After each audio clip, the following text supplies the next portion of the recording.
Of all the aircraft that flew in the Second World War, few are as celebrated as the Avro Lancaster.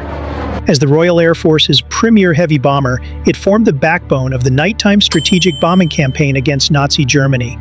The Lancaster was a formidable machine, capable of carrying the largest bomb loads in the European theater and playing a central role in some of the war's most daring and iconic raids. The Lancaster's story begins not with success, but with failure.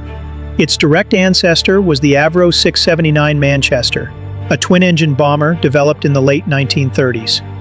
Rushed into service, the Manchester was plagued by its underpowered and notoriously unreliable Rolls-Royce Vulture engines. The design was so flawed that the aircraft was retired from combat after just 18 months.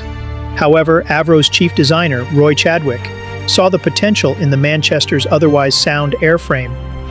In a stroke of engineering brilliance, his team adapted the design, creating what was initially called the Manchester Mk3. They replaced the two troublesome Vulture engines with four of the legendary Rolls-Royce Merlin engines, the same power plants used in the Spitfire and Hurricane. This new four-engine configuration, combined with a larger wingspan and a modified tail, transformed the aircraft. The result was the Avro Lancaster, an evolutionary but vastly superior bomber that would soon prove its worth. Further refinements followed its introduction. Early models featured a ventral gun turret that was later removed, a larger bomb aimer's blister was added to the nose, and its bomb bay was modified to carry the massive 8,000-pound blockbuster bomb. For defense, it was armed with 8.303 Browning machine guns in 3 hydraulically operated turrets, making it a formidable flying castle. The Lancaster entered service in late 1941, and its first major test came on April 17, 1942. In a bold and dangerous mission known as Operation Margin, 12 Lancasters from NOS 44 and 97 squadrons were tasked with a low-level daylight raid on the MAN U-boat engine factory in Augsburg, deep in the heart of Bavaria. To avoid radar, the bombers flew perilously low across occupied France. Despite this, they were intercepted by German fighters and 4 Lancasters were shot down before even reaching the target. The remaining 8 pressed on, facing intense anti-aircraft fire over Augsburg. Although they successfully damaged the factory, the cost was immense. Only 5 bombers made it back to the UK, and one of those was a total write-off. Of the 85 aircrew who set out, 49 were lost. While the material damage to the factory was less than hoped, the raid was a major strategic and psychological victory. It proved to Berlin that Bomber Command could strike with precision at targets anywhere in the Third Reich.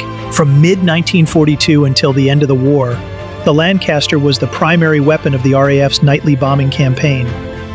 It flew over 156,000 sorties, dropping more than 600,000 tons of high-explosive bombs and 50 million incendiaries on German industrial sites, cities, and military installations.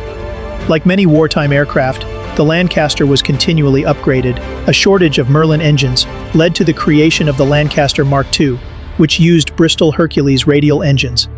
However, the most common variant alongside the original Mark I was the Mark III, powered by American-built Packard-licensed Merlin engines. By the war's end, 7,377 Lancasters had been built, but the service came at a staggering price. Nearly half of them, 3,345, were lost in action, with over 21,000 crew members killed. Beyond the nightly bombing runs, the Lancaster was chosen for some of the most specialized and audacious missions of the war, cementing its legendary status. Most famous was Operation Chastise. In May 1943, the Dam Busters raid. 19 specially modified Lancasters of No. 617 Squadron, led by Wing Commander Guy Gibson, used a revolutionary bouncing bomb, designed by Sir Barnes Wallis, to attack 3 critical dams in Germany's industrial Ruhr Valley. The raid required incredible feats of low-level precision flying in the dark. While 2 of the 3 dams were breached, the mission was costly, with 8 aircraft and 53 crewmen lost. No. 617 Squadron and its Lancasters continued to perform high-stakes missions. They used massive 12,000-pound tall-boy earthquake bombs to attack hardened targets like U-boat pens and the V-2 Rocket Research Center at Peenemünde.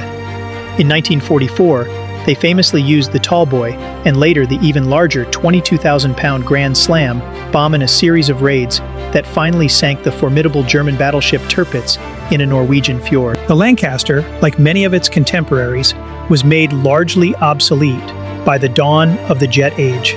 The RAF retired its last Lancaster from operational service in 1956.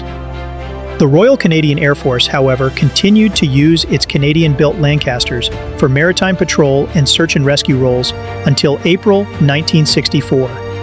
Of the thousands built, only 17 complete examples survive today, and just 2 remain airworthy. One is PA-474, operated by the RAF's Battle of Britain Memorial Flight in the UK. The other is FM-213, flown by the Canadian Warplane Heritage Museum, and dedicated to the memory of Victoria Cross recipient Andrew Mynarski.